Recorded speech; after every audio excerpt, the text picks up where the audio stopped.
Welcome back to DM Prep. My name is Ian and I'll be your DM for today. Today I am prepping episode 9 of the Gilded Troll Plays Odyssey of the Dragon Lords, titled...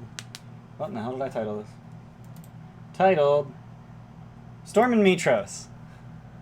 I'm a professional. Before we get to the storm in Mytros, I want to homebrew the Zephyr Loot into D&D Beyond. So this is something that I've done before. Like homebrewing magic items that work similarly. So I wanna show you some my homebrew creations. Yeah, there we go. I think I started making it. Yeah, so I started making the Zephyr Loot, and I made it as a copy of the Instrument of the Bards, one of them, and it was real dumb. So it turns out in D&D Beyond, the Instrument of the Bards is built as just having 8 charges, and then each of the spells in the instrument costs a charge. That allows you to cast the same spell repeatedly, even though the way it actually works is that you can cast each of the spells once. And there's no way to keep track of that in D&D Beyond, and in fact there's no way to build an item that works that way. So I have the Zephyr Loot. It's a wondrous item, requires attunement by a bard. It increases your spell save DC by 2, so I have put that in, and I did that by... So once I noticed that the Instrument of the Bards is dumb and broken, I took a different tack, and I made it a copy of the Rod of the Pact Keeper plus 2, because I knew that the Rod of the Pact Keeper has a bonus to spell save DC. Cool beans. It in fact had a bonus to Warlock spell save DC, but fortunately spell save DC is a modifier that exists, so... If not, I could have used the Robe of the Archmagi, which also has a +2 bonus to spell save DC. So the question is, how do I get an item that allows you to cast 5 different spells exactly 1 time per day? And the answer is you don't. So what I'm going to do instead is I'm going to create a feat which does that. And the reason that I know to do that is I have this item, Crown of the Dragon Queen, which allows you to cast each of these 5 spells 1 time per day. Essentially, it's absorb elements, except that you can't... so each of these spells is keyed to 1 element, and there's no thunder, there's instead poison, because it's Tiamat themed, so it's the 5 dragon elements. But this crown actually doesn't do anything. What actually does something is the feat. This feat exists to make the Crown of the Dragon Queen work properly. And this is essentially what I want. This is pretty much exactly what I want for the Zephyr Loot. There are a lot of stuff, of items, or a lot of things in D&D Beyond that you can't do with magic items, that you can't do with you know, just a bunch of stuff. But feats can do practically anything. So we're gonna call this Zephyr Loot feat, and this feat exists to make the Zephyr Loot work properly. And then let's just get rid of these tags. I don't need those. So we've got Zephyr Loot as a feat, and then I just need to swap out these 5 spells with 5 different spells. So we're gonna edit. So instead of Dragon Queen's Absorb Fire, we have Jump. So ability score Charisma, 1 use, Long Rest, Save. Edit Dragon Queen's Absorb Cold. You get Invisibility. Charisma, 1 use, Long Rest, Save. Dragon Queen's Absorb Lightning. Delete Levitate. Charisma, 1 use, Long Rest, Save. Dragon Queen's Absorb Acid. Hold Person. Charisma, 1 use, Long Rest, Save. And Poison. This is Conjure Elemental. So I do want to... Activation type is an action. So all of these spells are actually 1 action, but I think this is the only one that isn't already an action. Jump's an action, Invisibility is an action, Levitate's an action. So this is the only one that isn't an action. So I want to put it action. Just be like, yes, it's an action. So I am going to... I'm just going to pull this up off screen because I don't want you guys seeing the invite link for my campaign. I'm just going to pull up Yasena. Right. For Curse of Strahd, I was smart enough to pull up the campaign and then just delete the element. Well, that's good. So she does not yet have the Zephyr loot, so I'm going to add it to her inventory because she's the one who has it. And then I'm also going to go into feats, manage feats, and then add Zephyr loot feat. So this gives you a checkbox for each of the 5, but most importantly, they show up in your spell list as use. Once you use it, it'll gray out and you can't use it again. Yeah, she got Conjure Elemental, and casting time, 1 action. Got it. All right, that's done. Done. All right, so let's figure it out. Where are we? So when we last left off, when we stopped playing, the heroes had met King Acastus in Mytros. So currently we're running the Chapter 3 Summoned by the King scenario. And real quick, what I'm gonna do is I'm gonna do new poll.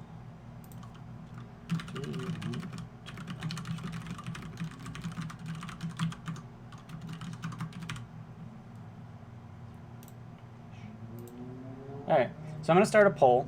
Had a minor video clipping, at least over on part where you're missing. Huh. Interesting. Oh, was it like flickering between windows? Because that happens. Yeah, that's an OBS glitch on Linux. So I'm going to start a poll. I want to know if you guys think it would be interesting if I were to prep the entirety of the city of Mytros on stream or not. And if not, then this is probably going to be a pretty short episode. So I'm going to start that poll. You can go ahead and vote in that. Yeah. Thanks for voting. Let me... Small bars flicker in and out between different spots. Yeah, that's an OBS glitch on Linux. It happens whenever anything is tiled, and I have this open. So let me just save that, close it, and then I should have less flickering. But yeah, that happens anytime anything is layered on top of one another when you're running OBS on Linux. I don't know why. So we've got the Zephyr loot built, done, cool. So I've started adding these little tags because this is where the Necropolis of Telmach actually is, not up here. The heroes have just met King Acastus and spoken to all of his advisors, who are, quite frankly, kind of shits. They're not great people, any of them, except for Queen Valis, and the players made it very clear that they feel that way. And I want to be honest, I didn't have a fantastic time last session. I don't want to air our dirty laundry. No, it's not dirty laundry. So it's very helpful to talk about these kinds of things because this is a game. Everyone's supposed to be having fun, and by everyone I mean everyone, including the DM. The DM is a player too. It's a game to me as much as it is to them. So if I'm not having fun, then we need to do something to fix that. Last session, the players, I think, got a little big for their britches, and they were really dismissive, and or at least I felt that they were. I felt that the players were really... Where were you doing Curse of Strahd? I felt that the players were really dismissive and just kind of rude to a lot of the NPCs that they met. And for that reason, we're going to be rewinding the meeting King Acastus a little bit. Because by the end of the session, I had played a bunch of different NPCs, and every single one of them had been browbeaten. Like, why the fuck should we talk to you? Why do we, like, who the hell do you think you are? Like, you're a shit. Your dude's an asshole. Your dude tried to kill us. We're gonna throw out wild accusations. I mean, true accusations, but wild accusations in your goddamn throne room. So I had a talk with them, and we agreed to just rewind a little bit to the beginning of the conversation with the Acastus. And that's absolutely something you can do. The DM is a person too. The DM is a player too. The DM should be having fun as much as the rest of the players. So, it's gonna. Yeah, I don't want you guys to get down on the players though. Like, it's understandable. They are the chosen heroes. It's very easy to get into that mindset. Like their behavior was understandable, but it felt bad for me, and it made things difficult. It made it difficult for me to make the scenario realistic without it just ending in, well, okay, fuck you too, because King of Castus is a goddamn king. So we're gonna kind of sort of restart the scenario. King of Castus is gonna go through the 5 possible solutions. There are not 4. This lists 4 of them, but it dismisses Condris's. So that's weird. Hey, 2 inspirations from me. Thanks. I'm gonna put those down right now before I forget them, because I will forget them otherwise. 2 inspiration. Yay, me. Thanks, Andy. Doesn't Odyssey the Dragonlord deal with people too big for their boots? Pretty sure it has a page. Does it? Is that a thing? That'd be interesting. I don't... Running adventure. Huh.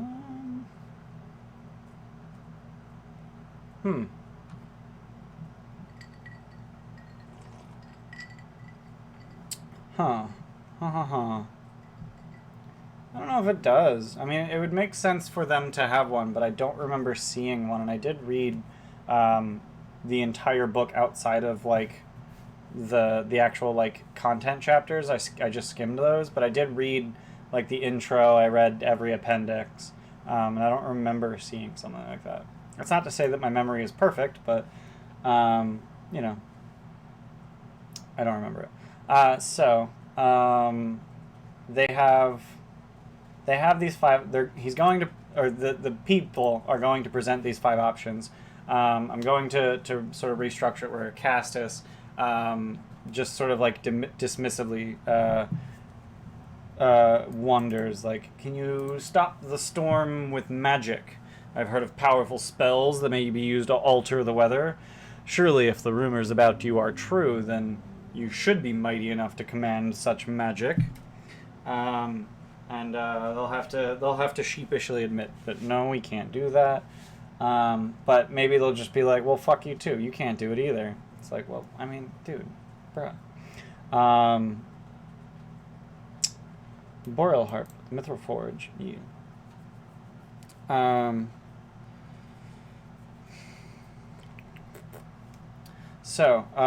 it becomes clear they can't use magic, he feigns disappointment.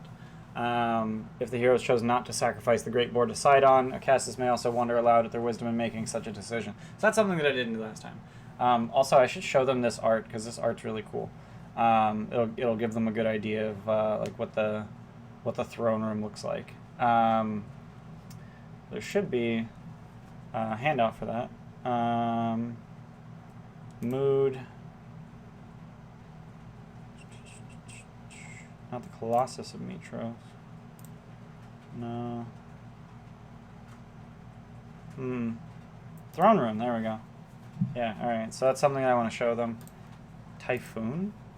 Oh, that's cool. Time for Remy to MacGyver a storm-controlling machine from a few twigs, rocks, and a rubber. I mean, yeah, but no. These are really cool. These are awesome. Nether Sea. Ooh. Pandemonium? The fuck? Merchant Gates. Yeah, like, these are really cool mood art that I should probably share with them when relevant. So like, this is something that I could share when they go to the Mithril Mines and they run into Hukir, something like that. Colosseum. Neat. Dragon Turtle. Okay, that's just awesome. But yeah, so Yeah, no, I know what you're referring to. So yeah, so I already prepped this for last session, and I already ran it last session, but we're gonna do it again, just sort of start off on a good foot, because the players were thinking about it, and they're like, yeah, we were kind of dicks, and also we dismissed options that we shouldn't have, and we thought really, really hard about options that we shouldn't have. So we all agreed that we wanted to rewind. So what happens if you know, they do a thing and then it works? Hours pass and the storm gradually relents. Light breaks through the breaking clouds. That's a parting clouds, spilling down onto the marble pediments and wet paving stones of the city. Slowly, citizens begin to emerge from their homes. Before long, the usual bustle of everyday life in Mytros resumes. King Colossus looks pleased. Excellent work. I knew I could trust you to handle this matter. Now let's see about your reward. Pulls a rolled parchment out of his cloak and hands it to you.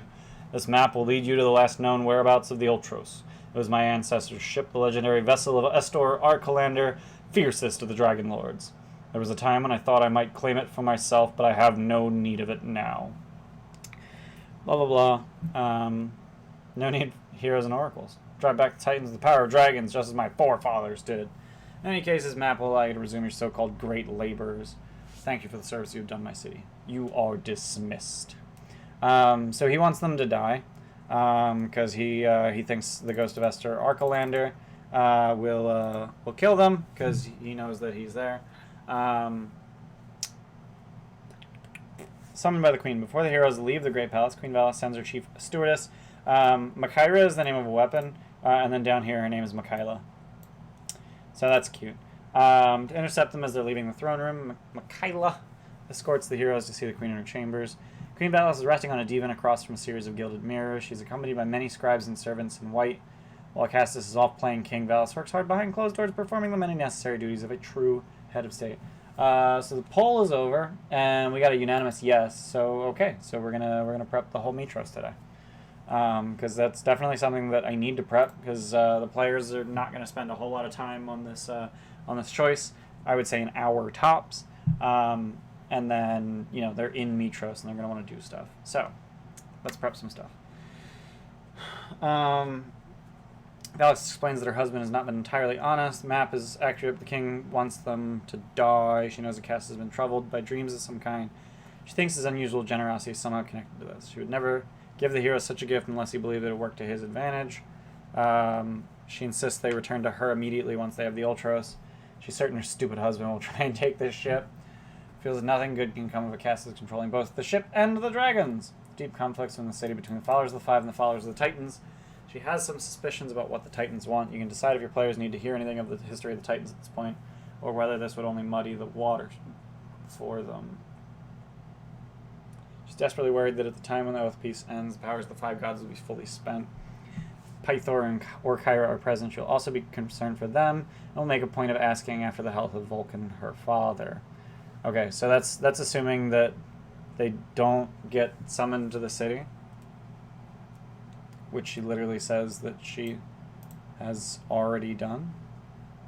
I have summoned. Okay.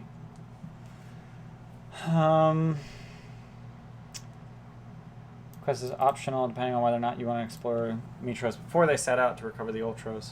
So I don't think my players are going to immediately go get the Ultros. I think they're probably going to go to the Mithril Forge first. Like, the map to the Ultros goes all the way out to the Deadfalls, whereas how the fuck do you get it to the ocean from there? I don't even know. Yikes. Oh Jesus, we got like 25 pages to get through. That's cool. Cult of Lutheria. She asked for a favor. Sidon may have been pacified, but the Titans should pay a price.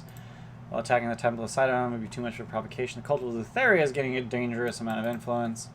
Should investigate the Temple of Lutheria in Stygian Row.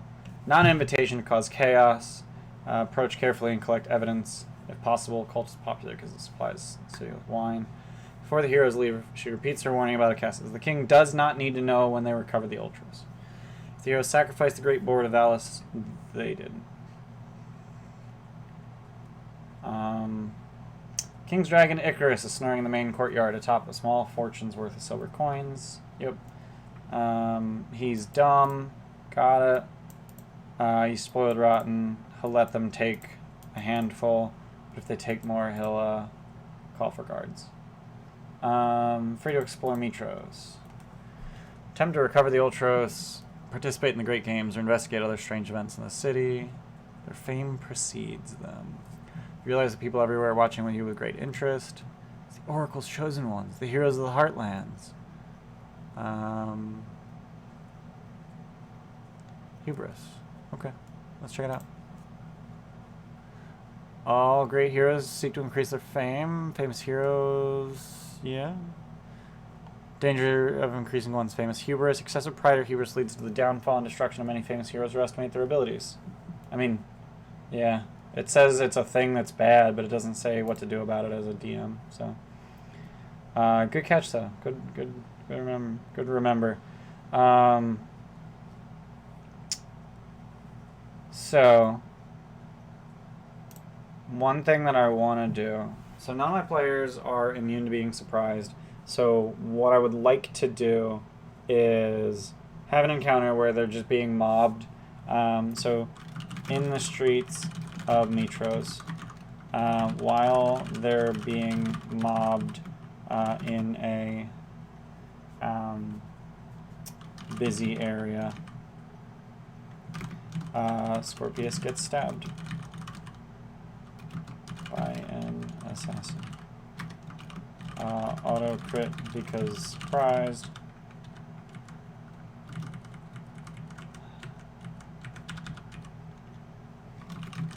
Assassin then flees. Like, how much damage does an assassin do? And I know I just used one against my my Curse of Strahd players, but that was like 3 sessions ago, and they were only level 4. So it's 1d6 plus 4d6 plus... So the 7d6 doesn't get doubled, so it's going to be 10d6 plus 7d6 save for half, and I think he has advantage on saves because he's a Medusa. So it is an average of 38 damage on the crit, and then an extra probably 12 damage, so 50 damage, and I think that's more than he has health. So he's probably unconscious, and then the assassin is just going to flee into the crowd. Does the assassin need to roll? So it would. So the way it would technically work, yeah. An assassin surprises them. Roll initiative.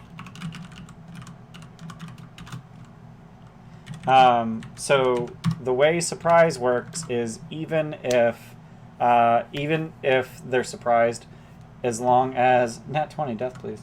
Oh, okay, cool. So even if they fail, even if the assassin goes after Scorpius, you want me to throw a nat 20 at him. Gotcha. Because the assassin does auto crit if he goes first. So the surprise condition ends at the end of your first turn in combat. So if the assassin rolls lower on initiative than Scorpius does, he would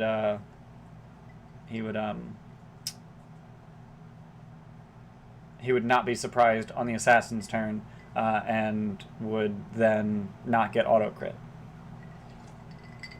But I can throw a nat 20 at it.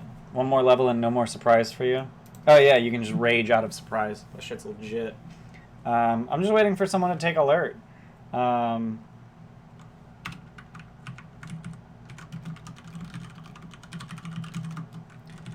auto crit because surprise or nat 20 otherwise. So the reason I'm targeting Scorpius, could nat 20 the initiative. I think that's overkill. Maybe I'll use Cheerspiration. Use Cheerspiration. I'll use Cheerspiration on initiative because they probably will too, just to counteract it.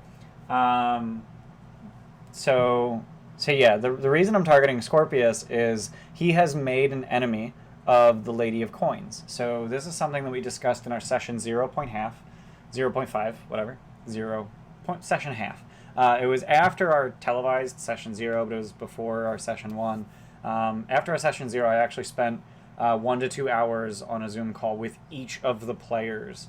So it was literally like all day, literally the day after our session 0, of just hammering out all the details about their individual characters. Because by the end of the session 0, we had ideas for the characters, but we wanted to like really get a concrete idea of like who they were, where they're from, how their epic path should be shaped. Oh, thanks. You gave me some Cheerspiration too. I did already have some Cheerspiration. You can check it out on our Cheerspiration channel on our Discord server. That keeps track of all the Cheerspiration and Nat 20s that we've been awarded. Incidentally, we had an issue with our Discord link until recently. There's a period at the end of the sentence, and that period was getting included in the link. So I switched it to an exclamation point, so now we're more excited, and the exclamation point doesn't get included. But yeah, so I spent all this time with each of the players and talking to Jesse. He was part of the Cult of Snakes, led by Lady of Coins. Invite invalid. Are you freaking kidding me? Awesome. Well, now I get to fix it again.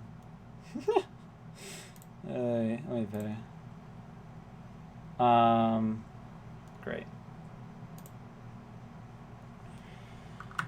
I really want to fix that right now. I don't want to wait until after the invite friend, hit comment. Okay. Yeah, I need to make one that doesn't expire. I could have sworn I did invite people. I think it expires in a day. Edit. Expire after never. Generate a new link. Copy. Okay. So here's a real link, and I'm gonna real quick just put that everywhere.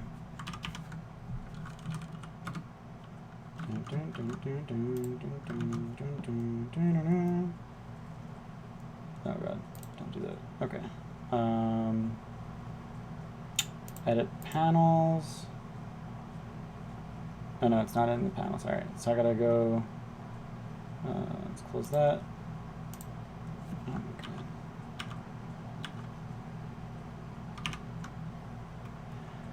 For fuck's sake. Oh my god, not what I wanted. I'm sure this is riveting content. Alright. So dashboard. So I need to go in Streamlabs, in the CloudBot, commands. I need to fix Discord. Update the link. Okay. And then I also need the timer. Discord. Save. And then in preferences channel, Discord. And update that link. Save. Save. Okay, that should do it. In theory. Okay.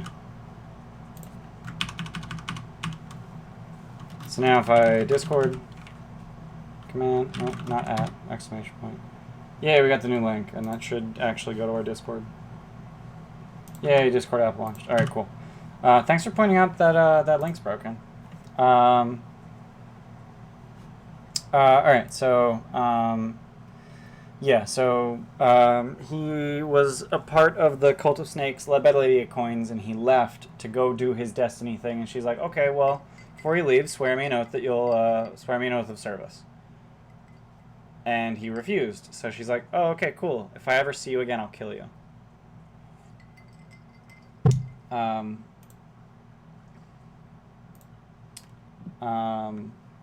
I'm gonna tell Jesse that, because we had a conversation the other day. When you refused the Lady of Coins offer, she told you.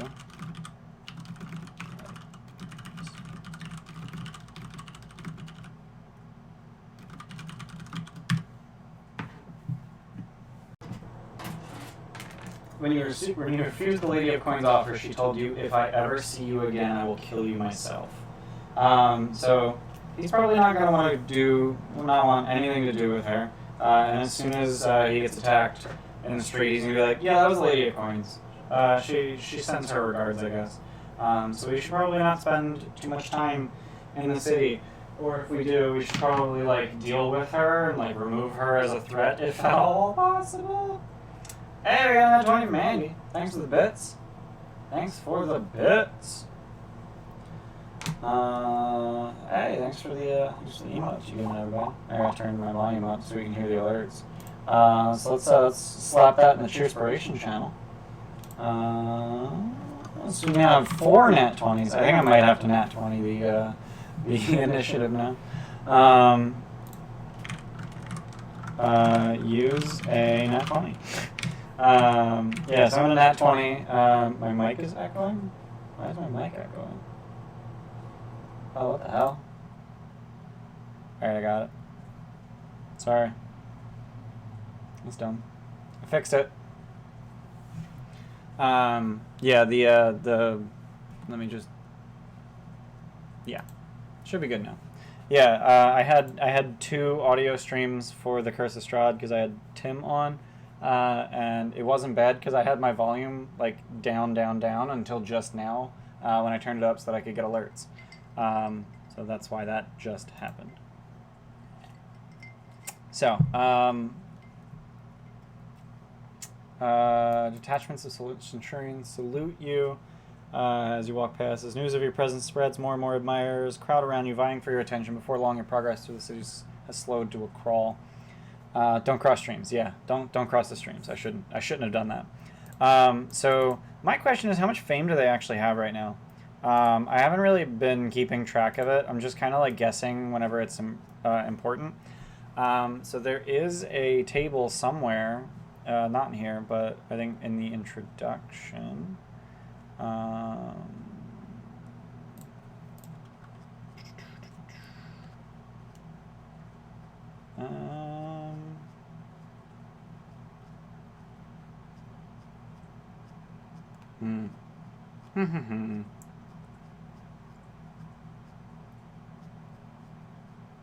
Here we go. So 2nd and 3rd Great Labors. They should be level 4 for those. So after obtaining the Ultros, they should have 6. So they probably have 4. Okay, so what are the big things that they've done? They should have. They did they sacrificed the Great Boar. They finished their first Great Labor, which was getting the Horn of Mithria. They did the 2nd Great Labor, which was recovering the armor. They saved Anora, and then now they've done the storm. They will have done the storm. So their fame would be 5 during the session. Fame. Great Boar. Horn of Mithria, recovered armor, saved Nora from sacrifice, recovered arms and armor, 1st Great Labor. And I'm just going to number these, and then, like, as they do fame-worthy things, I can just add them to this list. Deal with storm in Mytros. So they will have 5 fame during the majority of this session. So let's look at what the effect of 5 fame is. Pretty sure it's less than I've actually given them already, because like, you have free food, drink, and lodging in Astoria and Mytros. I kind of already gave them that the last time they were in Astoria, when their fame should have been like 3. Which was just treat you to free drinks and arm wrestle. But yeah, I you know, if they ever go to a smaller what smaller settlements even are there? So yeah, festivals. Ooh. All right. Alrighty.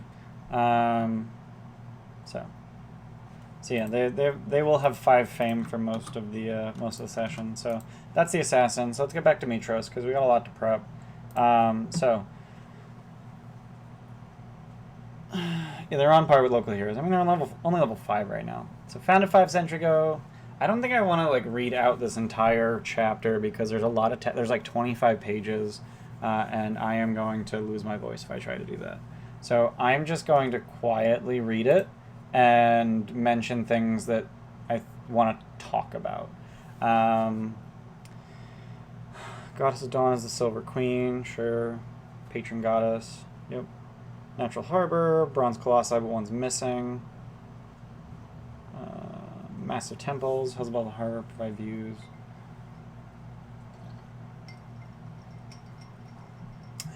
Between the hills are slums known as Stygian Row. Behind the city is Mount Vulcan. So I kind of want to bring up a map of Mytros. Give me an idea of what in the hell. Astoria, City Mytros, there we go.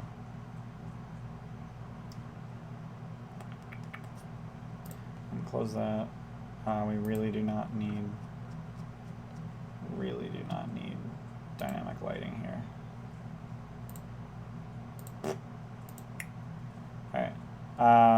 So this is a hill, this is a hill, this is Stygian Row. Okay. And then we got Mount Vulcan.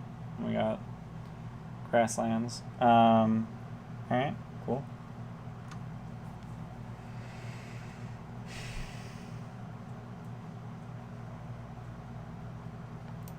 Citizens frown upon those who allow their mounts to defecate in the streets. Cool. Houses close to 50,000 people. Cool. Population 50,000. That's important. Mostly human, but all races represented.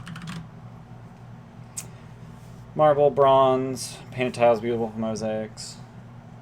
Did the assassin try to cut off one of Scorpius' snakes as a sign?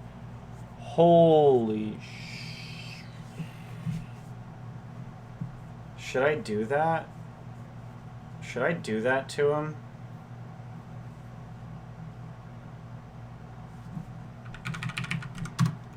Stays behind for 1 round. If allowed to crit Scorpius, an unconscious Scorpius cuts off a snake.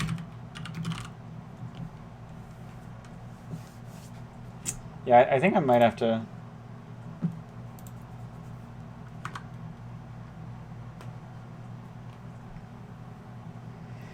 I think I might have to ask him about that.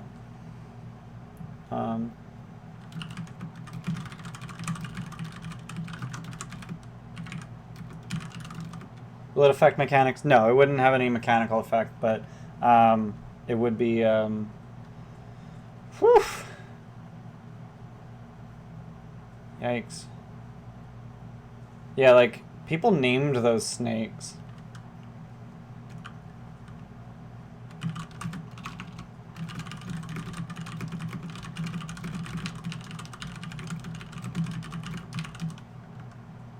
I don't know if I want to ask him. Like, if I ask him, then like he's gonna know something's up. He's gonna be on guard. I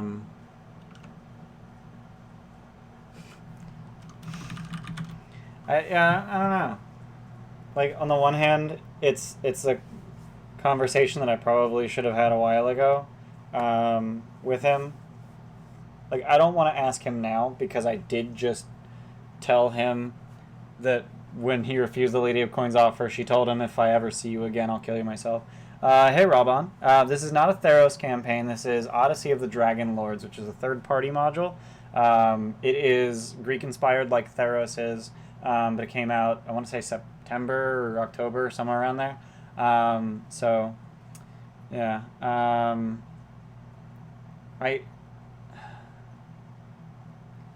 don't know, like...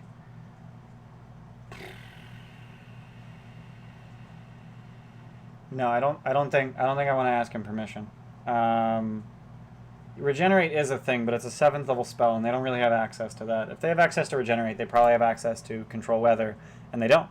But yeah, so I don't think it's gonna happen anyway. That was loud. Thanks for the follow. Thanks for the follow, Robon. Yeah, if you're interested in seeing how it is session 0 conversation, but it's not something I've ever actually like it's not something I ever thought about. Like I never planned on cutting off a snake, but now that like I'm thinking about the Lady of Coins, I think I'll make a note to myself. Ask Jesse about cutting off a snaky boy sometime tomorrow. Yeah, unexpected stuff comes up. But yeah, Rabon, if you're interested in watching the session that this prep covers, that is this coming Saturday at 4 p.m. EST. So I always prep on Thursdays and then play on Saturdays. And then we also have our Curse of Strahd game on Sundays. And I can drop the schedule in chat, because I have that. So yeah, it stays behind for 1 round. If allowed to crit an unconscious Scorpius, it cuts off a snaky boy. But maybe not. So I will ask Jesse about the possibility of cutting off a snaky boy. It's not Friday. Don't cap on me.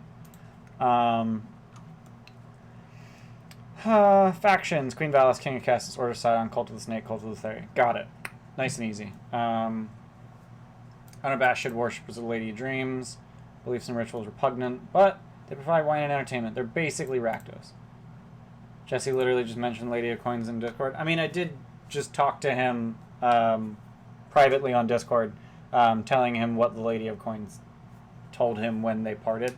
And he's now... His reply is, oh, fuck.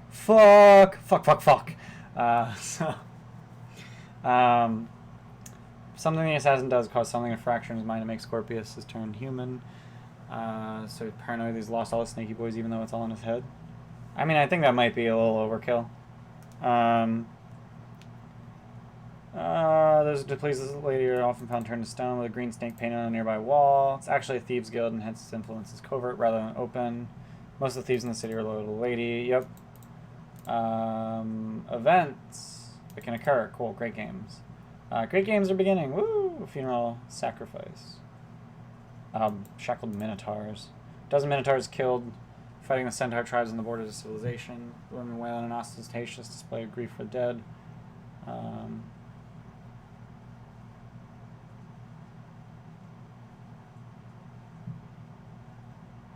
Ritual battle before the funeral. Yikes. Exhausted by years of forced labor, entered in gladiatorial games, eventually slaughtered. Refer to the miniature market. Minotaur market. We're sponsored by miniaturemarket.com. We're not. We're not sponsored. We don't have a sponsorship. Hey, Scrivener, thanks for dropping them channel points in the Descent into Avernus challenge. We're at 21%. That's real neato. Oh, okay. Back. All right, there we go. So, more speed runs. All the speed runs. It's the 27th, and we're only at 21%. You can replace the Minotaur with Bulldog if you want. Meh.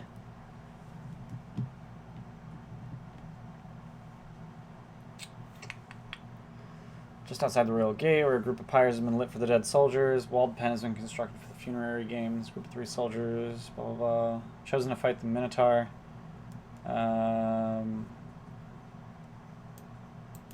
Soldiers fight the unarmed Minotaur to the death. One of the soldiers will be badly injured, but the Minotaur will be defeated and killed. Depends on the player, but a little tragedy often inspires some of the greater moments in D&D. Yeah, it would be super Greek, and it would be super tragic, and it would be very inspiring. But Scorpius is already like a very tragic. He's literally the cursed one. He's a very tragic character. He's already very downtrodden, and that's very distant from Jesse's actual personality. And I know he's been having a hard time role playing just how forlorn Scorpius is. So I don't want to pile it on. If that's not something he's okay with. So that's where I'm at with that. Played a Cavalier in one campaign. Wouldn't have been happy with an RP kill on your giant badger. Yeah, right. So I mean, it's not an RP kill. Like it's well, no, it would be. It would be basically an RP kill. You're right. So I definitely have to talk to him. So we work out together every Friday. So I'll just bring it up in passing. Tomorrow's workout call. Statues of Terror. Incredibly lifelike statue of a woman appeared in the middle of a city street. So I think it'd be really cool if it has like painted on it Scorpius's name or something. We got random encounters. Those are cool. Those are always useful. All right, and then we got a map of the city. All right, so I'm going to turn my my GM overlay a little bit up so I can see the numbers better. By a little bit, I mean all the way up. Order of Sidon has demanded the statue of the Five and the Great Agora be knocked down. King Cass has refused. Great games will be starting soon. Rhesia sent its best team in years. Might embarrass Mytros. Amazons of Themis have sent a delegation. Cool. Gaius now has more influence over King Acastus than the goddess Valis. How can such a thing come to be? King Pythor, the god of battle, has abdicated his throne as no one knows where he's gone. Bullshit. Bring up something on topic but not specific. Yeah, like I don't want to be like, hey, so what happened if I killed your your snaky boy? But like, I'll find a way to get his feelings about it without just like straight up asking, hey, can I kill your snaky boy? But that is definitely something that you want to bring up with a player before it happens. Like it's not something you just foist upon them.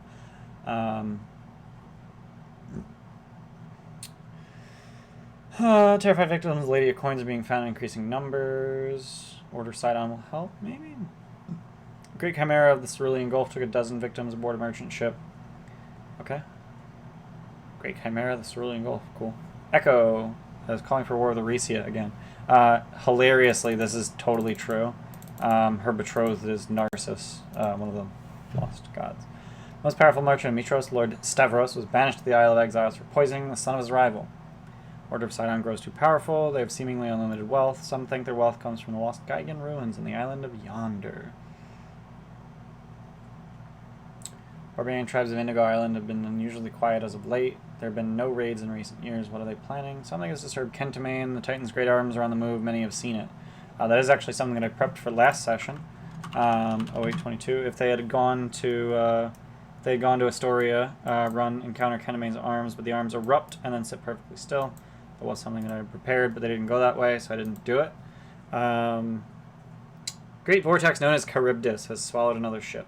The ship was from Rhesia. It was headed to Scorpion Island, full of young warrior monks going to their final trial. That'll give Scorpius some PTSD, because that's he defected from Rhesia when he was on such a ship. Temple District is so named because it's home to both the ancient Temple of the Five and the newer Temple of Sidon. Yep. So 1 and 2, I'm guessing. 1 and 2, yep. So right across from each other. 3 is the Theater of the Gods. 4 is the Great Palace, so that's where they're at right now. So I am going to drop a You Are Here marker. Here. Bleep. Too big. Make it smaller. Bleep. You are here. Just going to put that there. So, let's read some stuff. Order of Temple of Sidon. Blue-green marble. Cool. 3 eyes, long gray hair. Onyx black glaive. Temple itself is a peripteros.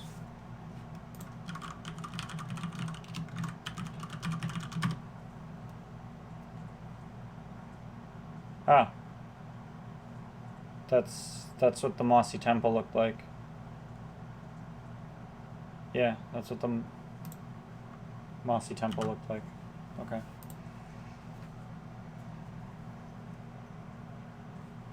So that's shaped like an ocean.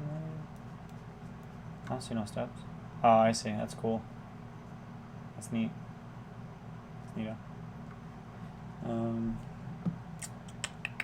Order of Sidon are headquartered here. Band of zealots who revere the ocean god Sidon. Yep. Seek to the end all worship. Awesome. You either need the end of all or to end all. Oh well. They seek the end of all, or they seek to end all. This is just broken. 3 priests side on, 6 captains. Temple proper is quiet. Underground chambers are occupied. Cool. Gaius and his dragon. Commander Gaius. He can often be found in the Great Palace, which is real close. Now he's usually here. He's a true believer, a zealot who knows that the 5 are false gods, thieves who stole the power of the true god Sidon.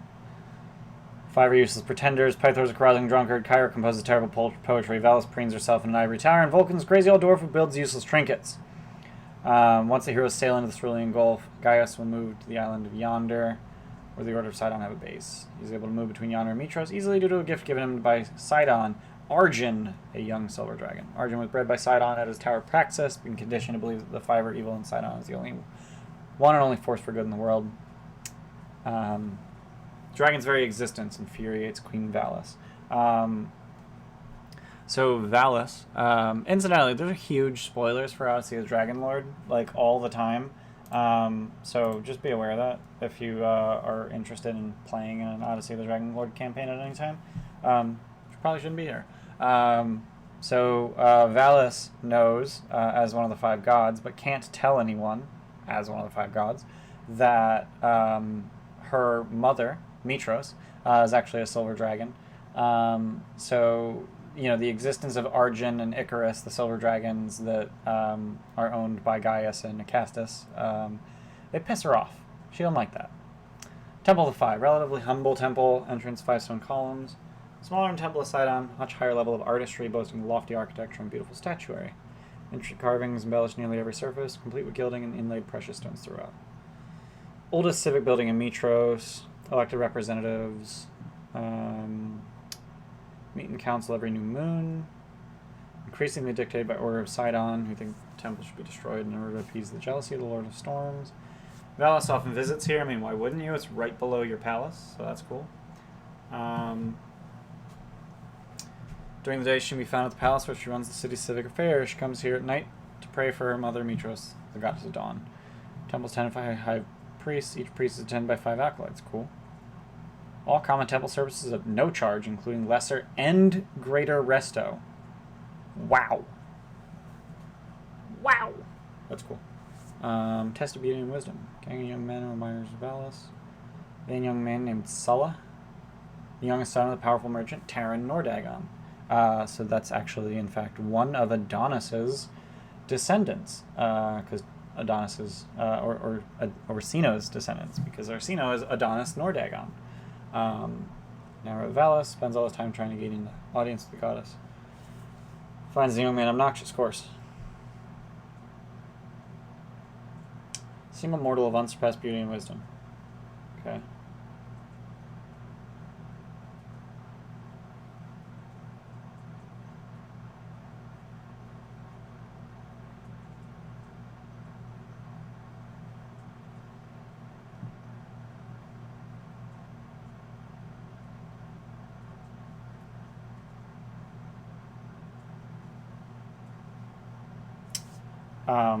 This is just dumb and I hate it. So we're not going to do that.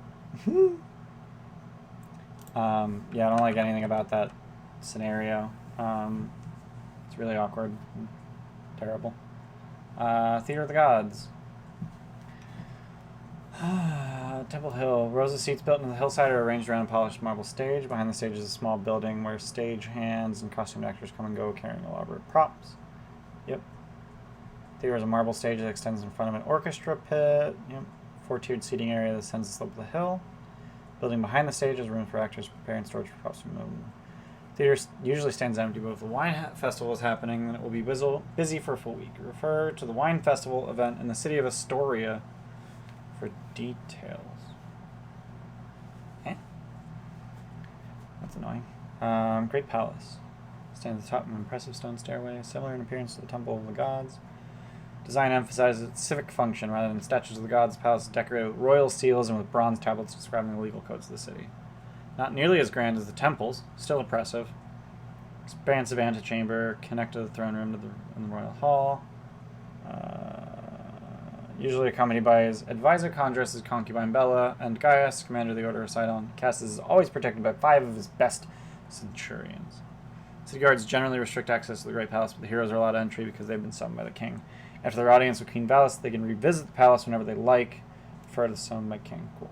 The Academy. I'm guessing it's like this whole street. Yep, sprawling campus grounds of the Academy bustle with activity.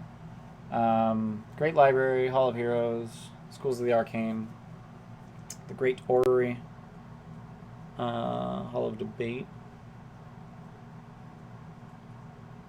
well protected, quickly subdued by the Arcane Masters.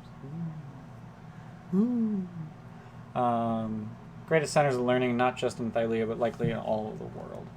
Scrolls detailing knowledge on the flora and fauna, as well as information on topics such as metallurgy, alchemy, medicine, cartography, and almost any other imaginable subject. Hall of Heroes, just a bunch of busts and heroes and scrolls and stuff. 8 buildings, schools of magic, each with a mage. Replica of the planes of existence. Halls of debate, great debates. Invited to participate in a series of philosophical debates at the Hall of Debate, Macaon, Chalcedon, Charodotos, and Atreus, all wish to test the intellectual metal of the so-called saviors of Thylia. Paradoxical problem. There are no right answers. The philosophers want to see how the heroes behave in the debate. They'll be impressed if they take it seriously. They'll be disappointed if they are sarcastic or silly in their responses. The famed ship that brought the Dragon Lord to Donis Nordagon from the old lands and the lands of Thylia was the Valorous. The Valorous had 60 oars, a single mast, and a great prow. Over the centuries, it has decayed, and the Nordagon family has removed the old oars and planks, replaced it with newer and stronger timber. They replaced the mast when it was cracked in the storm. They replaced the prow when the ship ran aground.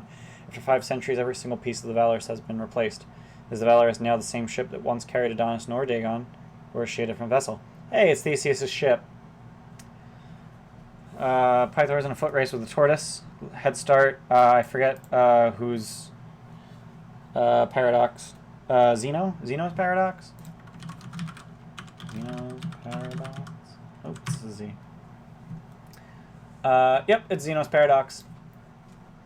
I know my Greek paradoses.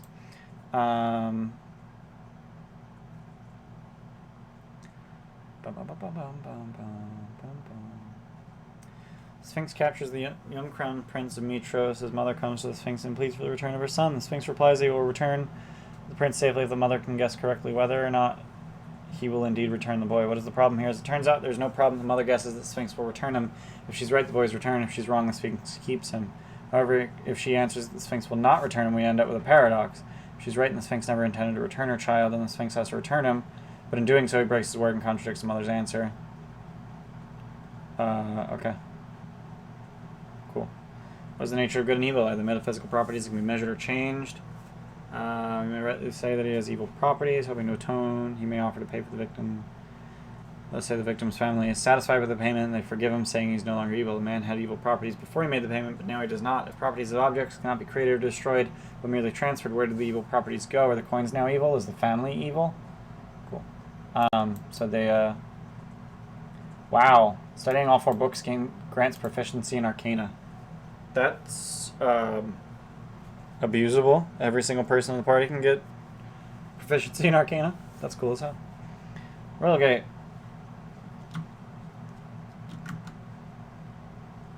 Where's the Royal Gate? Seriously, where's the Royal Gate? 6. Where's 6? Oh, really? What the hell? Oh, jeez, it's right here. I have the big dome. It's right here. It's cool. How do you get there? Like, what is this?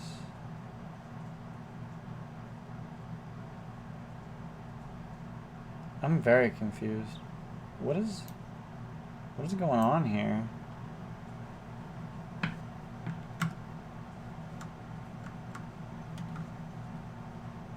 Thoroughly. Oh, you know what? This probably, okay. This probably loops down under itself, so that you can get through here, and then loop around the nut. That's weird.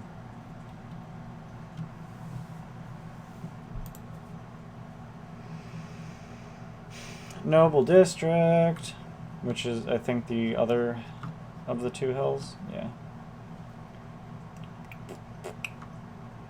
The Great Agora. Multitude of vendors sell all kinds of goods from across the continent. Protected from the elements by rows of narrow roof structures supported by columns. Private estates, bathhouses, and temples. Marble-roofed colonnades, or stoa, provide shelter from the sun and the weather. 12-foot tall statues of the five watch from the edges of the aurora. New statue of Sidon stands at the center. It towers higher than any of the statues of the five. What a dick. We got a bunch of different shops. Or we got 3. Okay. Grimace Armory. Large shop stands in a prominent location. Walls and racks filled with many varieties of polished bronze weapons, armor, and tools. All non-magical weapons, armor, and tools from 5th edition Player's Handbook can be purchased here. He also has a single mithril ingot for sale for 1,000 gold. Proud to have served the city of Mytros as a soldier. Shows off several scars he earned in battles against the Centaur tribe. Purchased all of his equipment from a small workshop in Astoria. Which is probably Vulcan. Zoran's Concoction. Alchemist who washed out of the academy. Cool. Potion, lesser magic items. Ooh. Spent years perfecting his potions, but all the teachers cared about were his oratory skills. Wow. Potion, healing, heroism. Game of 20 squares. Oh, they don't... Yeah. What do they do with a single mithril ingot? There's a bunch of magic items specified in the book. So if you look at the mithril forge, when they get there, a few of the magic items that they can create require a mithril ingot. Mithril doesn't weigh much, so you can make like really big ingots out of it that aren't hilariously unwieldy to carry. But yeah, mithril chain or a mithril weapon +1 only takes 1 ingot. And then I think the hammer of Pythor, is it Pythor's hammer? Yeah, it's Pythor's hammer.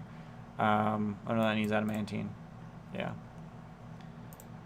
But yeah, so you can make +1 weapons or mithril chain with mithril ingots, but only once you get the mithril forge, which they don't have yet. So back here, Great Menagerie: caged lion, cheetah, cockatrice, harpy, brown bear, goatling. Oh wow, young centaur. 100 gold. With the exception of the young centaur, none of them are trained. If released from their bonds, they'll attack everyone around them. Young centaur will seek sanctuary at the Temple of Sidon. Lock chest in the shop contains 50 platinum and the collector's spellbook. Mage spell list. Okay. Vault of Thylia. It's a bank. Place of worship for Thylia, the mother goddess. Cool. Sanctified by a circle of druids who tend to a single great oak tree that grows from the central courtyard. I wish I knew about this place, because this is something that Helio should probably know about. Oops.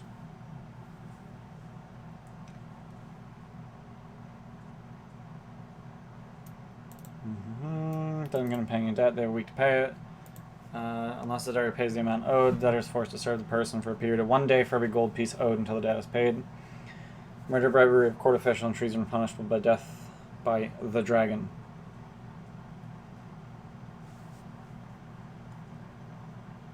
The dragon is an ancient chimera that's kept in prison in a cavern below the courts. 2 of its heads are muzzled, so it only uses its dragon fire on a victim tossed down to it for punishment. Yeah, weeks, not 10 days. Yeah, yeah. We're not in Forgotten Realms. Courts of Mytros, broad circular white marble building. It's a court. Raised platform where accused and accuser stand. Court cases are decided by jury. A court can accommodate more than 300 jury members at once. Wow. I do like 10 days, but it does feel ridiculous when you're telling your players, like, yeah, that's going to happen in 2 10 days. Like, come on. Come on. But I do like the Harptos calendar. Bathhouse of Valis. Hot water, cold water. Cool.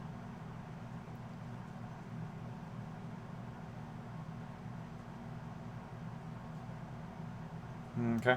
Technically free, but collecting donations. Got it. Nordagon Estate. Ooh, that's fancy. Most opulent villa in the city. Lush gardens, statuary pools, fields, and a large hedge maze with what appears to be a great fountain shooting up from its center. That doesn't look like a hedge maze, but okay. One of the most expensive villas in Mytros, home to the powerful merchant lord Terran Nordagon, who's descended from the ancient dragon lord Adonis Nordagon, who is in fact one of our player characters. He has access to immense wealth, although most of it is bound up in his sizable real estate holdings. Got it.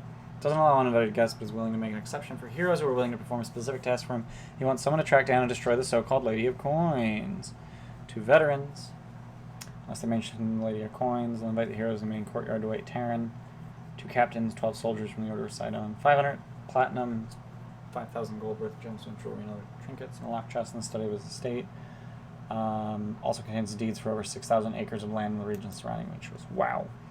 When Terran eventually appears, he explains his predicament to the heroes. Lady of Coins, self-titled folk hero, Rosalind rich and gives to the poor of Stygian Row.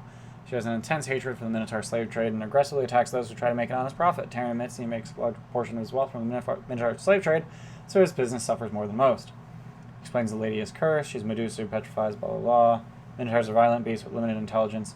This is so perfect because, yeah, Lady of Coins is pretty Robin Hood, but she's also super evil.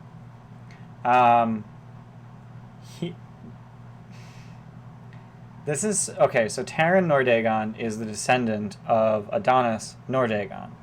Our player character, Orsino, is Adonis Nordagon and is a Minotaur. And Terran thinks that Minotaurs are violent beasts with limited intelligence. I don't know how to reconcile his hatred for Minotaurs or his racism against Minotaurs with Orsino being a hero. Like, not even, or like, even if Orsino doesn't reveal that he is Adonis, like, he is a hero, and that's like, bruh. Yeah, that's kind of bruh. It's a big old bruh. So that'll be fun to roleplay if they decide to meet him. Great Gardens. Ancient Verdant is ancient. Verdant Garden is encircled by a ring of immense ancient oak trees. That is ancient. Loud voices down in many paths. Yep.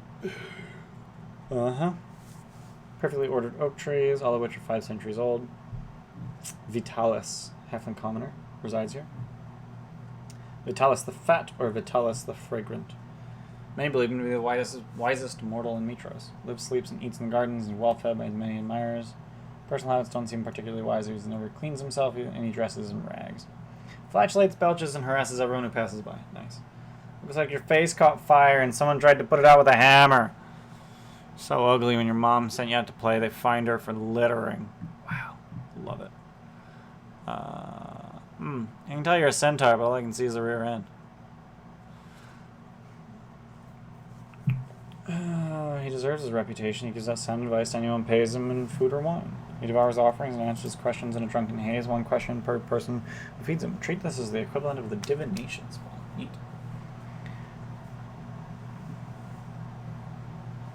That's cute. Commerce Gate.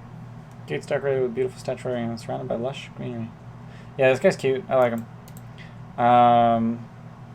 Sister to the Royal Gate. Road here is twice as wide because it has to accommodate mercantile traffic. 2 captains. Yep. The Herber. Let's go to the Herber. So we got 14, 15, 16, 17. Cool. 14, Colossus. So, twin colossi were constructed before the First War with the aid of Vulcan, god of the Forge.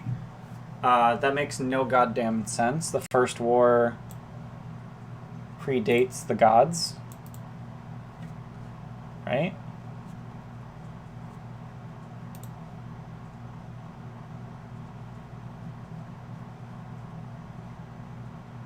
The First War begins in 14 DA. 5 gods appear 4 years later. So how did Vulcan... What eventually became the gods? I mean, yeah, but you think a dragon's gonna make a friggin' statue? Doubt it. It's gonna be a big old doubt. Be a big old doubt. The ruined Colossus on the other side of the harbor. Patron goddess Mytros. Large pyre blazes at the statue's feet. Small crowds gather around it. 2 centuries ago by the Kraken. Wow. Neat.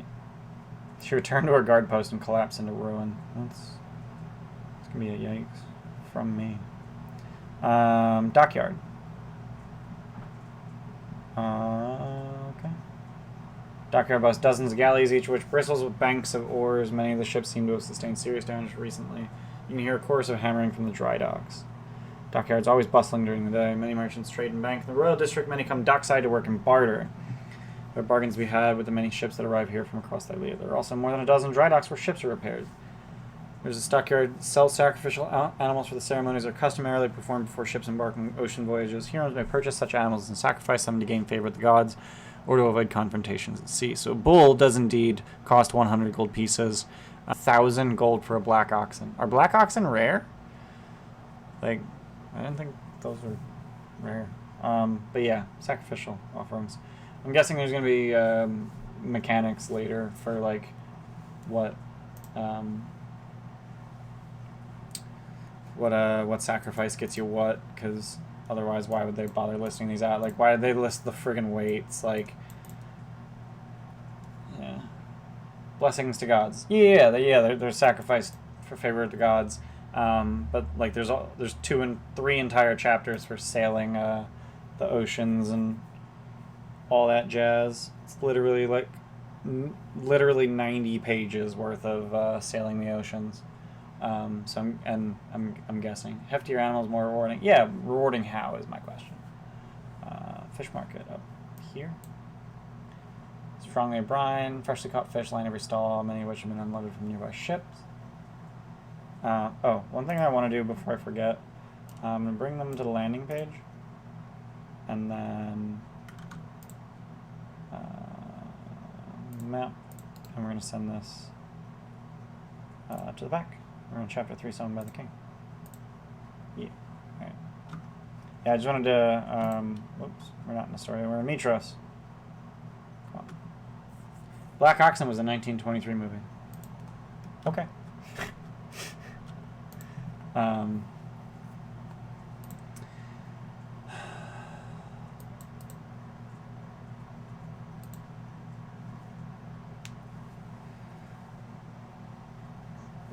Fish markets crowd in the afternoon. Fishing boats start returning from the Gulf. Fish at every sort can be found on sale, including unusual catches like sharks, eels, and octopuses.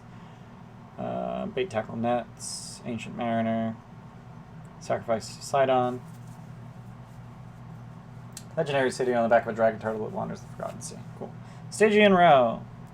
1819, 2021. Cool. Low-lying district vastly different from the rest of the city. Clogged, stinging streets are filthy and poorly maintained. Ruffians and vagrants shout threatening words as you pass. Drunkenness, violence, and open debauchery are everywhere. Okay. Wretched hide of scoundrels and sell swords. Den of iniquity, where any vice may be freely indulged in the areas, openly revered. Never sleeps. Drunken revelers parade through the streets at all hours. Merchants hawk their illicit goods in broad daylight. District gets its name from the word that many Thailands use for tieflings, Stygians. 500 years ago, this district was established as an enclave where tieflings could be corralled. They were thought to be untrustworthy spies who loothed the area.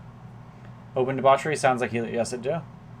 Half-orcs in Thalia are not mistrusted in the way they are in other lands. When the original settlers learned that no orcs lived in Thalia, many of the half-orcs among them realized they needed to live in close proximity to keep their bloodline alive. They decided to settle alongside the tieflings.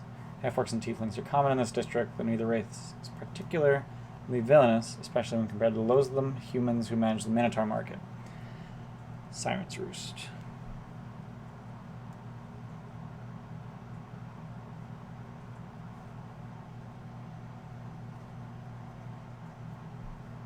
The woman is Ambrosia. Wow.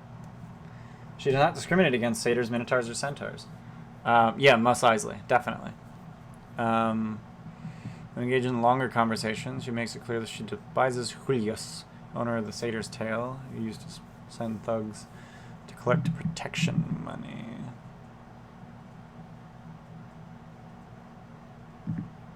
Now she employs Verena, tester and former centurion, a protector. Okay.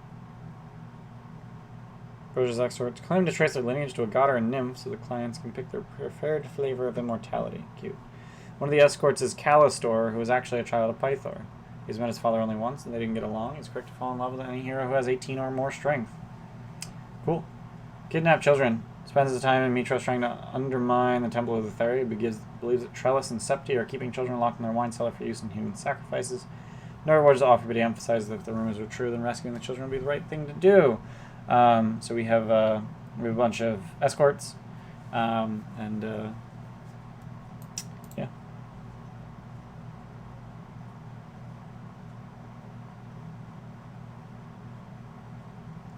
Not actually the son of Helios. Daughter of an RA, not actually. Daughter of a Naiad, actually true. Daughter of an Araid, actually true. Daughter of an Oread, not true.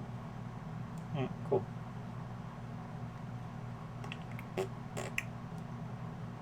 Satyr's Tale. Tavern.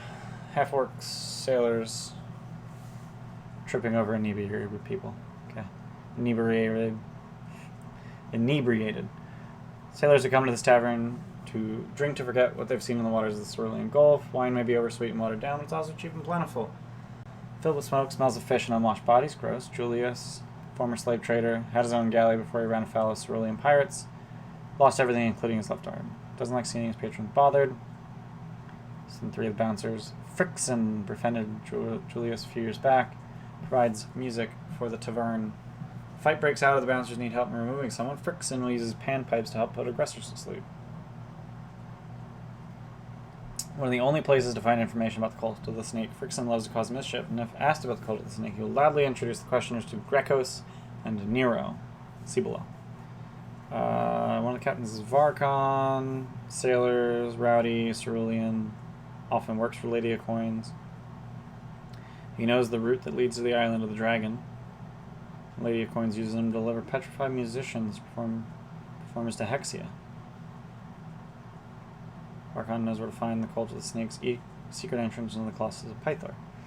Another table is occupied by 2 thieves who are members of the cult of the snake. They always visit Satyr's Tale after successful robberies in order to celebrate by spending their ill-got gains. Grecos and Nero are brothers who love to insult the other patrons with sarcastic remarks. They're fiercely loyal to Lady of Coins, and if they notice the heroes investigating the lady, they will split up.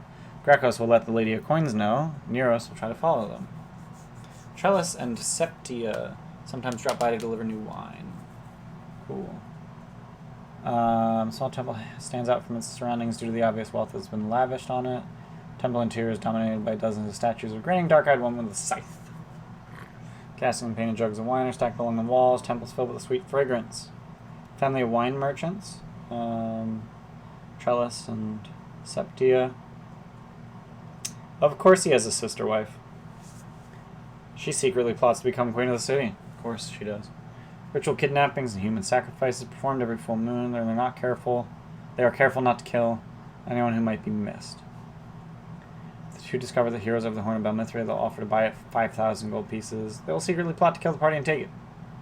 Several wine caravans that should have reached the temple have gone missing. They believe that bandits are hiding out in the woods near the vineyards of Mytros. 2,000 gold pieces of bandits can be delivered to them alive for a ritual sacrifice, or 1,000 gold piece dead. Wine cellar, missing children. 13 children locked away in the cellar, which she keeps warded with the silence spell. Jesus. Children's parents were sacrificed to Lutheria, and their bones are scattered throughout the cellar. The siblings intend to induct the children into their cult and sacrifice those who resist. If the children are free, they can be sent to Queen Valis for protection. And we come to the Minotaur Market, which is all the way up here. Filled with bronze cages that surround a central raised platform. A rank barnyard odor assaults your senses. Dozen unwashed minotaurs, physically fit with filthy, fresh bruises, superficial cuts. 100 to 250 gold pieces apiece. Dozen specimens, all recently captured. 3 separate slave houses close to the market. Each is owned by a wealthy merchant who specializes in the sale of minotaurs. Kept in filthy conditions, no better than cattle pens. All your points are for Ian today. Thanks, Andy. Thanks, Andy. Are you just like spending them as they come in? Like you just hit 1,200, so you spend them? I mean, I'm not mad. That's awesome. Thanks. Yep. Okay. That's cool. I like to save up my channel points so that I can just like bombard with them. I think that's fun. I mean, not for my channel. I have infinity channel points.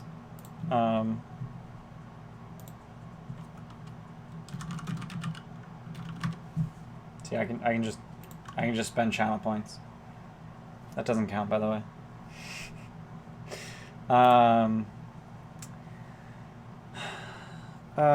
Citizens of Mytros treat Minotaurs as a little more than livestock. Yikes.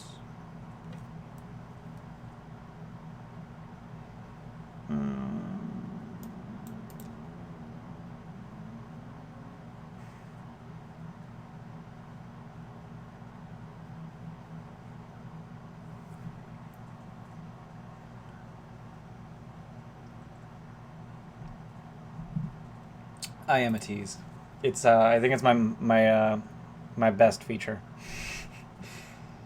Bullbug the Minotaur. One of the Minotaurs for sale is Bullbug. Called out to the heroes, asserting he would make an excellent addition to their party. He's confident and friendly. Maximus is the slave master who runs the Minotaur market. Keeps order with the aid of 12 thugs, and he heaps abuse upon the Minotaurs. Many of the heroes are Minotaurs, and they pass through the market. He mistakes them for escaped slaves. He approaches the hero and attempts to shackle them, berating them for getting loose. Jesus. He carries a permit which allows him to sell Minotaurs, which was issued by Commander Gaius. Woof. Technically, the permit allows him to transfer oaths of service to his customers, as outright slavery is officially outlawed in Mytros. Gotcha. City borders, Mount Vulcan, up here. Black rocky crags of Mount Vulcan loom over the northern quarter of the city. At its summit, the great mountain dips into a gently sloping basin. Although the trees grow in abundance in the mountain slopes, the interior basin has been cleared to create flat fields. Great games are held at the peak. Cool. It's essentially indentured servitude, yeah. Pretty much. Except they don't ever get to pay it off. It's just an oath of service. It's like they have to... They are oath-bound to serve. They're actually, like, metaphysically punished for breaking that. Yeah, that entire market is a big yikes. I don't know that I need to heap on any more... I really don't think I need any more evil for the Cult of Sidon, so I don't think I'm going to use the Minotaur market at all. I really don't think it's necessary. Like it's pretty clear that the point of this is like, oh, we hate Commander Gaius. Got it. But they really already hate Commander Gaius, so don't think that's really necessary.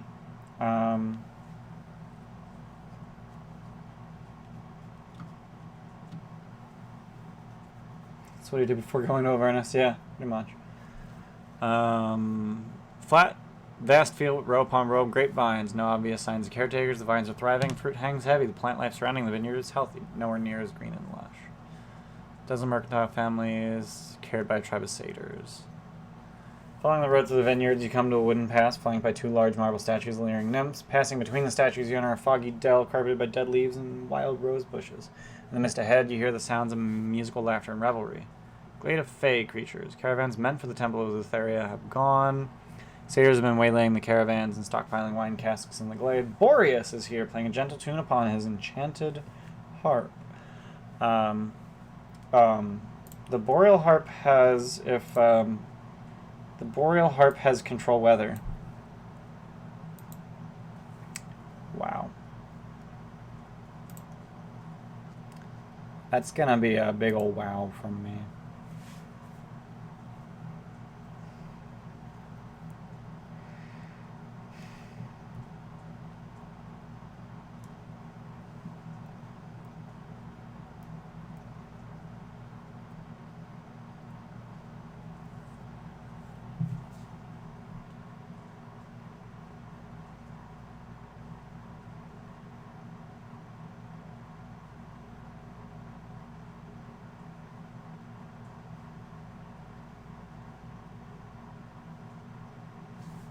PC Life plug into Odyssey characters and prep for Saturday. Yeah.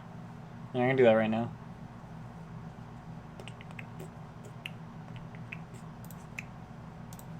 Switch into Odyssey. Save. Alright. It's saved. It's switched to Odyssey. This is a dick move. He offers the heroes his Boreal Harp if they'll bring in the heads of the treacherous merchants. The Trellis and Septia broke an oath to actually pay them. If the heroes comply, he'll smash the heart before handing over, which does leave a set of nymphair strings, but fuck. Soldier's Gate, which I think was on the other side of the city. Oh, it's up here. Okay. Doesn't look like there's a gate here. Heavily trafficked gate leads northward into the Heartlands. During the day, the road is filled with centurions, pilgrims, and merchants traveling between Mytros and Astoria. At night, the road is patrolled by soldiers with torches who rotate shifts between a series of stone guard towers. Replaced each hour by an identical squad from one of the towers along the road. Cool. The Harp Bridge. Stone bridge is suspended from cascading rays of bright copper wire. When the wind catches the wire, it produces a concordant harp-like melodies. Cool. The song is joined by a chorus of beautiful voices from nearby. Bridge is the gathering point for a flock of sirens. There are over 20 sirens in the flock, and they live in the estates to the west of the bridge. They gather here throughout the day to sing together, and their collective mood fluctuates from one day to the next. 50 chants will be joyful, and 50 chants will be mournful. In days when joyful, commerce flourishes, and in days when they're mournful, the city is more superstitious. Cute. Colossus of Pythor. In theory, only King Castus is the password and key to enter the Colossus, but Lady of Coins tunnel up from the sewers, which my players already know, actually. Cult is the Thieves Guild that operates in the city's shadows. They have a headquarters deep within the aqueducts. The cultists have recently been breaking into the homes of wealthy citizens, stealing everything of value and leaving entire families literally petrified. Lady of Coins, sister of Thessalia, queen of the Amazons. Yep. They serve the Green Dragon Hexia and ferry their spoils to her by ship once per year. Hexia has peculiar tastes. She allows the cultists to keep almost everything of material value, but she collects musical instruments and musicians. They're transported to her in petrified form, and she releases them for entertainment at her leisure. Refer to the Island of the Dragon, Forgotten Sea for details. Okay. Main entrance, right leg. Yeah, so there's a map, Colossus Pythor. Let's move to that map. Why not? It's a real simple dungeon essentially. So 2 marble golems, each resembling Pythor, flank the door on the outside. But we're probably not gonna. You wanna load?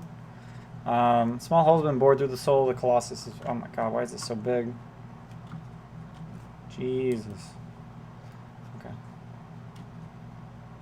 So we got marble golems over here. We got a thug guarding the entrance. Rings a bell. Yep. Statue's belly. Oops. Some minotaurs in it. Large tubes that resemble intestines. We got bile. We got a bunch of biles. I don't know why we have biles. Area 4, torso. More minotaurs. Cool. Statue's chest. More thugs. I don't think any of this is really important. Honestly. Statue's head. Okay. Statues for Hexia. 3 statues set up around the room. Victims of petrificating. A bard, a poet, and a musician. Moxon intends to ship these entertainers to our mistress Hexia. If the heroes are able to free the victims from petrification, they are immensely grateful and swear oaths of service. In combat, she'll pull the cord that drops the curtains, revealing the circle of mirrors. Ooh. When the mirror is revealed, Moxon's petrifying gaze affects everyone in the room except for targets who close their eyes. Party may be forced to fight with a blinded condition. That's neat.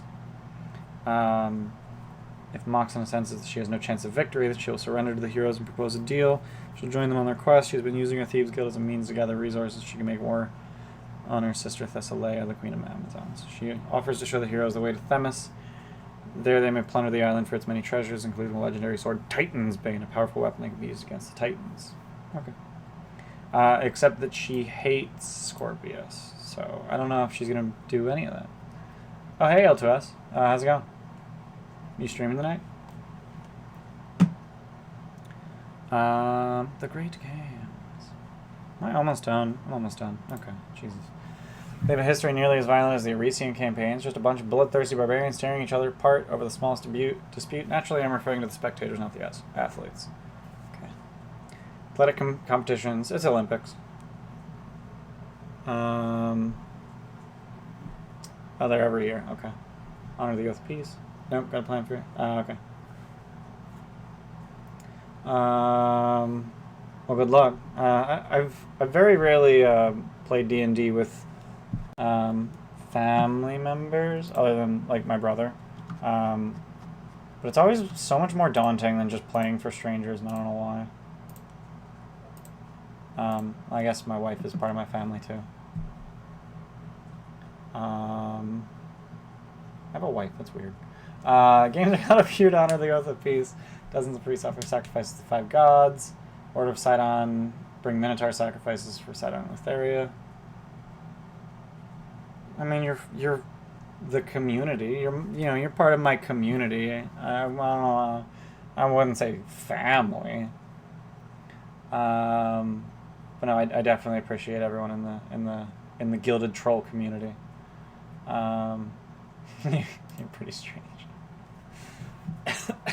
Isn't it like 3 a.m.? Shadows, go to bed.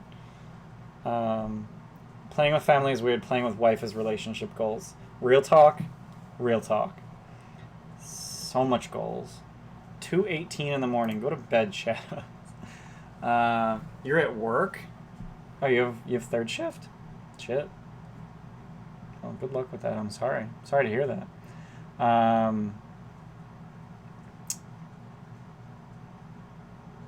The games are officiated by Versi, the Oracle.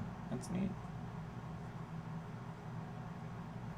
Achaemedes, Master of Divination, attends and watches over every competition, ensure no one cheats. Special bronze goggles are granted the effect to detect magic and precise vision up to 400 feet. That's neat. Cheating is penalized by permanent expulsion from the games. Victors of the game's events are awarded special medals that are crafted from precious metals. They hold enormous value to collectors, but selling them is frowned upon. Nevertheless, many athletes are forced to sell their medals later in life when they're past their physical prime and coin run short. Bronze, adamantine, and mithril. Neat. 5 gods competed in the first Great Games, and good old Pythor won every single medal. That doesn't strike me as accurate if there's any kind of race, because Kyra is the swiftest, the fleetest of foot. Mount Vulcan's wide basin has been transformed into a grand stadium. Cool. Dozens of running tracks and courts have been set up for a wide variety of events. Rosa stone benches. Thunderous chanting. Athletes and spectators hail from across Thylia. All sorts of exotic armor and colorful clothing. First, they must pass a trial. Entering a trial costs a single silver piece. Win the trial in order to compete in the official event. Every settlement in Thylia sends its best athletes. Competing are the following athletes: Sai from Arisia, Egan from Astoria, Falana from Astoria, Hatria from Themis, Georges from Sidon, Leyland from Mytros, Pencris from the Northern Steppes, Spira.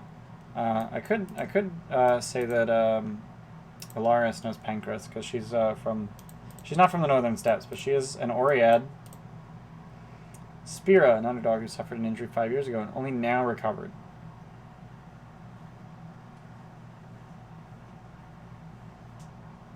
Huh? What are you talking about?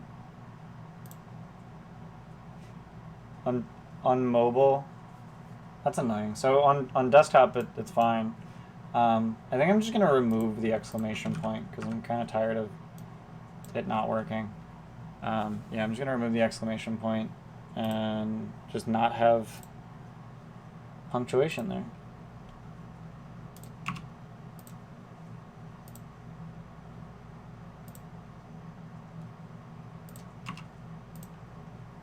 There, I fixed it.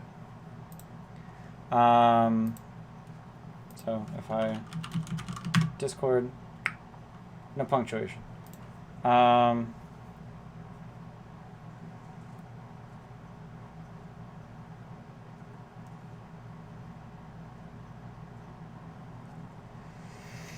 Daily sacrifice. Animal sacrifices are made to each of the gods. Moment of silence from spectators. Order of Sidon started a new tradition. Battle to the death against the Minotaur. Sacrifice of the Titans requires 5 athletes to work together to take down 1 Minotaur.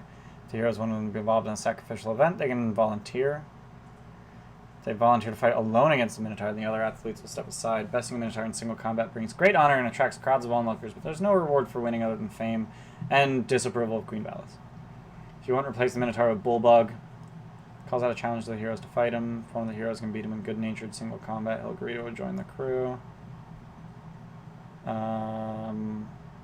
While this is highly unusual, Queen Valis will overrule the protests of the Order of Sidon. Competitions make up the great games. One competition is held each day over a series of 7 days with celebrations each night. Each contestant can choose a partner to magically augment them. His partner is allowed to use any magic available to them. Most of the lesser athletes can't afford magical aids. Those who can afford it are aided by an acolyte. Well-known athletes have access to a major priest. Blast, enhanced ability, long stride, or haste. Partners who target anyone but their chosen athlete are immediately disqualified, as is the athlete they are aiding. That is so fucking cool. That is the coolest thing ever. This sounds fucking amazing. Sounds like a Saturnalia. Saturnalia. Festival of Saturn, December. General merrymaking, predecessor, Christmas. But it's Christmas. In the actual jumping... succeed in a trial jumping event against 4 other competitors. Only one of the other competitors will try and jump further than the standard jump. In the actual jumping competition, the heroes will have to compete against Spira, Leyland, Hatria, and Egan. The competitor can choose to perform a standard jump, which will result in a long jump that is equivalent to the strength score of the competitor. The competitor can also try to go further than the standard jump. DC 15 athletics check failure means the competitor lands 1d4 feet short of the standard jump distance. Success adds 1 feet, with an additional 1 feet for every 3 points rolled above 15. Why not just... Huh? Seems weird. Very weird. That's not really how jumping works. Running. 1,000-foot run divided into 6 race stages. Roll for initiative at the start. Whoever wins initiative gains advantage in the first check to move into the ahead state. The starting advantage lasts for the first 3 stages of the race. At each stage of the race, each racer may choose to pull ahead. Pull ahead runner must make a successful athletics check. Increases by 1 at each subsequent stage. Failure means the runner gets 1 level exhaustion. Successful check means the runner is now considered to be ahead. Once the runner is pulled ahead, they must make a Constitution saving throw at the end of each stage. Failure means they gain level of exhaustion, no longer considered ahead. When a runner has 2 levels of exhaustion, they collapse and are disqualified from the race. 6th and final stage of the race, every runner is considered ahead has a chance for a medal. They all must make athletics check with the highest check winning first place, and the next 2 taking second and third. So there's really no reason to pull ahead early. Okay, it gets harder to pull ahead. Okay, so it gets harder to pull ahead the later you go, but you have to keep making con saves to stay ahead. Weird. That's odd. Yeah, like you probably want to do it like around round 4. I don't know. I'll have to do the math. 6th and final stage, every runner. Yeah, if there are not enough runners who are considered ahead, then after determining the finishing order, repeat this with the rest of the runners except for those who have collapsed. Okay. Javelin Throwing. Trial event against 3 young men and 1 woman. In the actual event, heroes compete against Falana, Leyland, Hatria, and Pancras. Each competitor makes 3 javelin throws, and their best throw determines how they place. Competitor rolls d20, adds their athletics, acrobatics, or dexterity bonus. Competitor's choice. Bonus is multiplied by 3 and added to the base javelin range of 120 feet.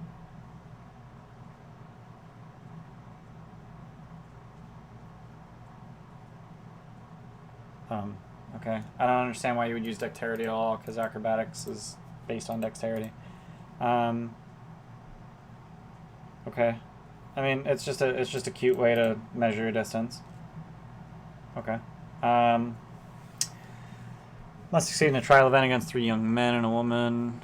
Compete against each competitor has 3 attempts at the discus. Mechanics work in the same fashion as javelin, but range of the discus is 90 feet.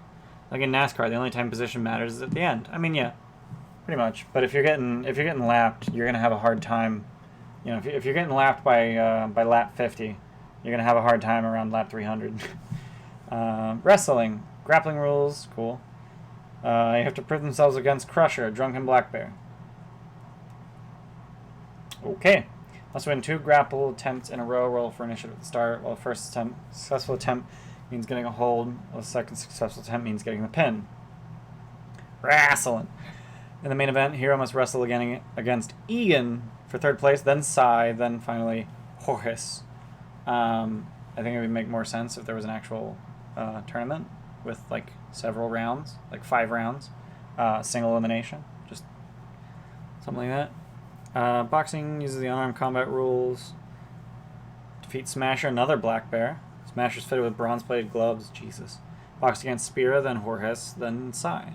Monk characters have an obvious advantage. The first person to be rendered unconscious is a loser. Roll for initiative before each match.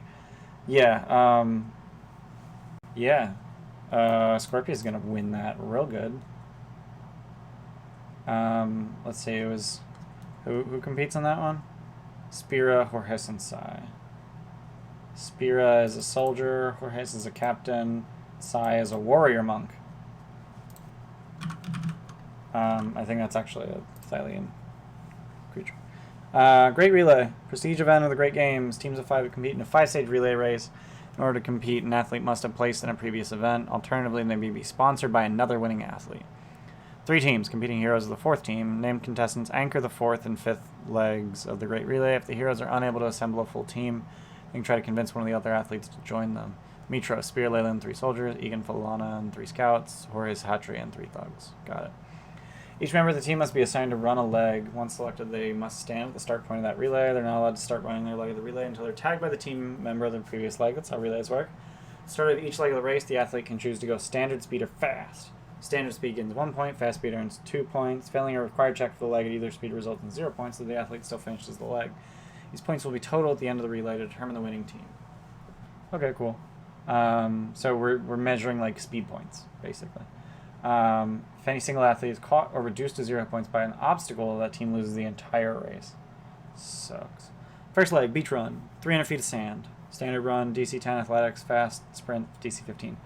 Partway down the leech, trapdoor burst open, spraying sand everywhere and releasing a muzzled lion. What? There's a lion. Athlete knocked prone is out of the race. Lions have disadvantage and attack against athletes who are going fast.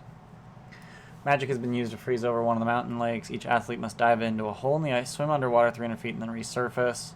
Wow. Standard swim requires successful DC 12 athletics check, while fast swim requires DC 18. Anyone with swim speed gets advantage on their roll. Cool. Muzzled lion still mauled. I mean, yeah, like, it's gonna fucking pounce on you. You're gonna knock you your ass. You're gonna get fucked up by a lion. He got big old claws. He don't give a shit if he ain't got no bite. He gonna pounce, rawr, and fucking DC 13 strength or knock prone. Fuck. Clip climb. If you have a climb speed, you get advantage. That's cool. Fire dash. Bed of hot coals and fire snakes. Fast DC 15. Standard run causes fire damage. Fast sprint causes no damage. Cool. Anyone who fails either check takes 36 fire damage. There are fire snakes amongst the coals, and 2 of them will attack any runner moving at standard speed. Only 1 fire snake will be provoked to attack by fast runners.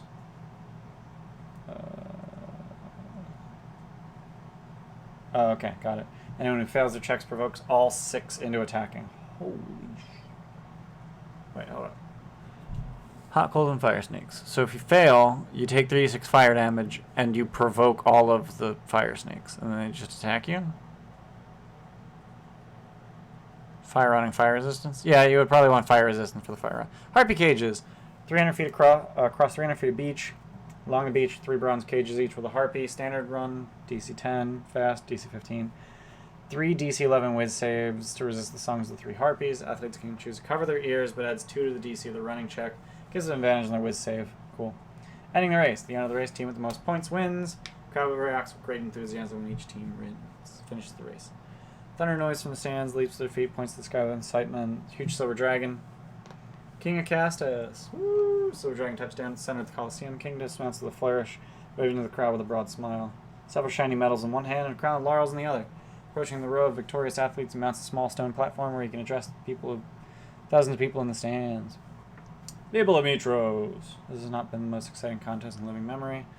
Blah, blah, blah. Gods themselves are watching. Sincerest congratulations to fine men and women. Flowers. Cool. Steal as much glory from the victors as he can. Cool. Sensitive to what pleases the crowd, and people of the city absolutely adore him. King hands out his appropriate awards. Greatest athlete is awarded the crown of Laurels. There's no monetary award for winning. Wait, is that just for... Oh, wait, hang on. Oh, got it. Got it. So there's medals. Cheaply made, but they're prized. Cool, cute. So there's medals, but then whoever has the most winning gets the Crown of Laurels, which I think is a magic item. 300 XP for participation in each of the 6 lesser events. Participants in Great Relay should be awarded 900 XP. Every event's worth a total of 2,700 XP, which is enough to bring a fresh character up to level 4. Wow. If they're higher than 6 level, you may double them to make participation more attractive. If any of the heroes were victorious, they're approached by 2 tavern owners from Mytros, Ambrosia and Julius. They hate each other, but both of them want a sponsorship deal with the winner. Great deal of business to their taverns. Choose the offer they like best, or persuade them to enter a bidding war. 1,000 gold and free wine for life. As much as 3,000. Ambrosia offers 1,000 gold and a night of pleasure on the house, naturally. She'll go no higher than 2,000. She points out that Julius is a greedy fool, and associating with him will tarnish their names. Cool. Do I want to cover... I'm not going to cover the Ultros yet. I think that's overkill. It's also like 10 pages, apparently. Well, it's 8 pages, whatever. But I don't want to cover that yet. I definitely don't. I'm definitely not going to need that next session. So I do want to look up the Crown of Laurels. That might be a magic item. Crown of Laurels, very rare magic item. Customarily awarded to the winner of the great games. +2 to whiz saves. Cool. Neat. So that's my prep. I prepped Mytros, and by prepped I mean I read through it all. Essentially, I don't have any plans for what the players are actually going to end up doing in Mytros. I am just going to basically find a way to let them... I'm just going to vaguely let them know what's in the city, what they can do here, and then let them pick and then handle it from there. Like, if they go to the Temple of Lutheria, then, I'll run the stuff with, I've already forgotten their names. The sibling lovers. Yeah, here's the sandbox. Play what you want. I'm not gonna prep much. The only thing I really prepped is Scorpius getting stabbed by an assassin. So I don't think it's really that. I'm really good at just kind of flying by the seat of my pants when it comes to things like this. So that's definitely my preferred way to prep. Some people prefer to be much more prepared, so they'll just have, they'll write out or draw out like a quest chart where oh, well, they can do this and they can do that and they can do this and these are the people that are important, blah, blah, blah. But I can remember things pretty well, so I'll just flip through the book if needed. I think the great debates would be really cool. If my players say, I want to go research something, well, you should go to the academy. If the players say, I want to catch a show, okay, well, go to the Theater of the Gods. See if you can catch a show there. I wanna go buy stuff. Okay, we'll go to the Great Agora. Here's some shops. Stuff like that. So, depending on what the players say they want to do, I'll respond with what I think is appropriate based on what I've read. And that's, I think the best way for me to do the prep. So that's it for my DM prep. I've been prepping for the last 3 hours and 40 minutes between Curse of Strahd and Odyssey. So thank you everyone who's still here. Thank you everyone who joined late. I appreciate everyone who's here. If you guys want to see the actual games that we play from these prep sessions, we play Odyssey of the Dragon Lords every Saturday and Curse of Strahd every Sunday, except for Sunday the 6th, which is not the coming Sunday but the next one, when we will instead be playing a Teenage Mutant Ninja Turtles one-shot DM'd by Andy, who I saw in chat a little while ago. I don't see him recently, but Andy the Mathematician, he's going to be DMing for us instead of playing Curse of Strahd that Sunday. And I get to play Donatello. So check us out, see how we built the Ninja Turtles, because yes, they're turtles. And thanks for being here. I'm going to drop a schedule. I'm going to drop a Discord. If you want to join our Discord, we talk about all kinds of D&D stuff. We got a great little community going on. If you want to join, thanks for being here, and I'll see you guys next time. Bye.